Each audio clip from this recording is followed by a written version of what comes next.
Hello everyone, welcome to the videos. In this video we are going to see that how are we gonna create a Google form. So for those of you who don't know what is the purpose of a Google form, so it is basically just like a form that you can share with anyone on the internet. They can fill up that form and all the information that you get would be stored in an Excel file. So this kind of a form can be used for taking quizzes, assignments in academics, or maybe to get information from the users. Maybe you can get their feedback, maybe you can get them to rate your products, or some general information like shipping details of your users. So basically, if you want to interact with a large number of people on the internet and want only some information from them in a specific way, in a specific format, and want to directly store that in the database, then Google Form is the best tool that you can use. So without any further ado, let's just see that how are we gonna create a Google Form. The process is very simple. Open up your Chrome or any other browser and simply just type in form, F-O-R-M, form. Once you do that, the second link that is shown over here, that is Google Forms sign in. Let's just click on that. Once you do that, you will get to Google Forms page. So this is the simplest way of going to the Google Forms page. Once you're in the Forms page, you will see that these are some of the forms that are pre-designed by Google, and you can use these forms as well.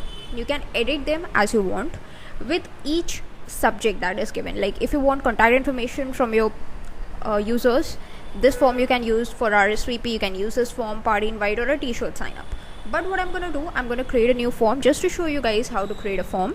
So let's just click on this plus icon. This will allow me to create a form.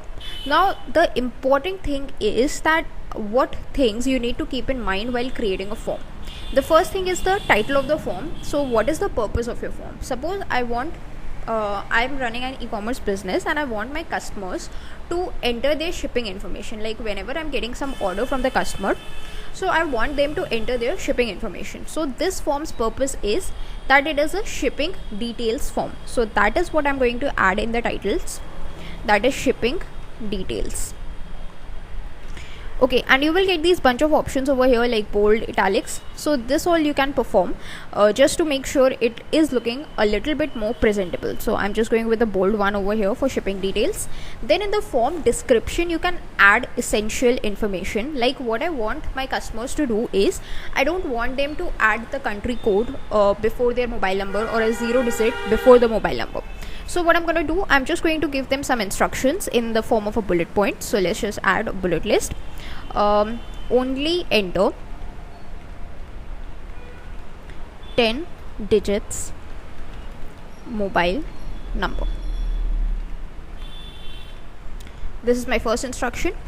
And the second instruction is that please make sure your entries are correct.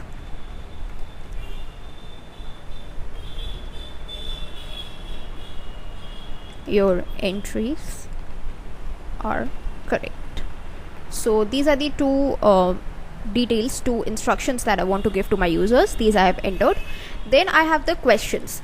So in the questions, you first have to enter the question, then you can select the type of the question you want. I want the users to enter their mobile number. So this is not a multiple choice question. This is going to be a short answer type of a question. Let's just select that. And the question is going to be just here. Let's just select short answer. And in the untitled question, let's just change that and select, or basically type in mobile number. That's it. And I want this information to be required. That means compulsory for the user to understand, to enter. Of course I do. So let's just click on required. And that's it. You can create a form with as many fields as you want, and even with a single field as well. So just a single field, mobile number, and your form is created. So that's it for this video. Thanks for watching.